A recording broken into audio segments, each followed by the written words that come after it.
Welcome to our channel.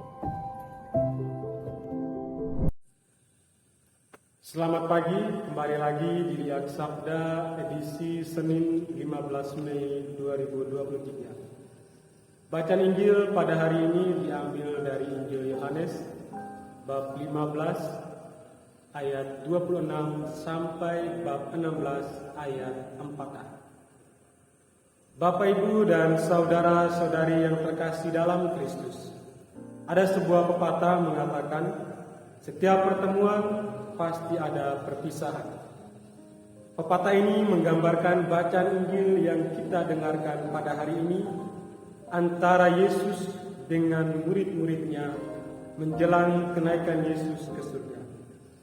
Tentu ada berbagai macam perasaan-perasaan yang muncul dari setiap murid-murid Yesus, baik itu perasaan sedih, takut dan cemas, dan juga perasaan-perasaan lainnya ketika orang yang para murid kenali, yang menjadi sumber kekuatan kita, akan pergi meninggalkan kita. Tentu perasaan sedih dan cemas akan selalu ada dalam pikiran para murid Yesus, karena mereka sadar bahwa mereka sangat tergantung pada setiap kata-kata dan ajaran Yesus Kristus. Namun para murid diteguhkan dan dikuatkan imannya melalui amanat dari Yesus Kristus sendiri sebelum ia naik ke surga. Bapak, Ibu, dan saudara-saudari yang terkasih dalam Kristus, amanat yang diberikan Yesus kepada para muridnya untuk bersaksi juga diberikan kepada kita semua umat Kristiani yang mengikuti Yesus Kristus. Ada berbagai macam hal yang dapat kita lakukan untuk bersaksi tentang Yesus Kristus, terutama pengalaman-pengalaman rohani kita bersama dengan Allah. Pengalaman kita bersama Allah diberkati, dilindungi, dituntun, dan berbagai hal lainnya menjadikan kita mengenali Allah dengan sungguh-sungguh dan dengan baik dalam kehidupan kita.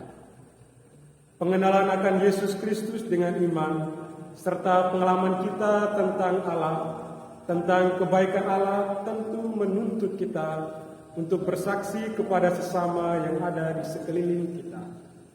Sebab dunia membutuhkan kesaksian kita agar semakin banyak orang menyadari kebaikan Allah dalam hidup mereka. Yesus juga mengingatkan kita bahwa kesaksian yang kita berikan kepada sesama belum tentu diterima dengan baik dan dengan sepenuh hati, tetapi kita akan mengalami penolakan-penolakan atas kesaksian yang kita berikan. Bahkan Yesus juga mengatakan kepada murid-muridnya bahwa mereka akan mengalami dikucilkan dan dibunuh karena bersaksi tentang Allah. Namun Yesus juga mengingatkan kita untuk tidak perlu takut menjadi saksinya, karena Yesus telah mencurahkan Roh Kudus ke atas kita masing-masing. Roh Kudus itulah yang akan menuntun kita untuk berani bersaksi tentang kebaikan Allah kepada umat manusia. Bapak, Ibu, dan saudara-saudari yang terkasih dalam Kristus, Yesus Kristus tidak meminta kita untuk melakukan perbuatan-perbuatan hebat dan besar dalam bersaksi, tetapi Yesus meminta kita untuk terus menghidupi iman kita dengan penuh kepercayaan dan dengan kesetiaan dalam kehidupan sehari-hari. Sehingga dengan menghidupi iman, kita dapat mempengaruhi orang lain yang ada di sekitar kita untuk percaya dan setia kepada kita.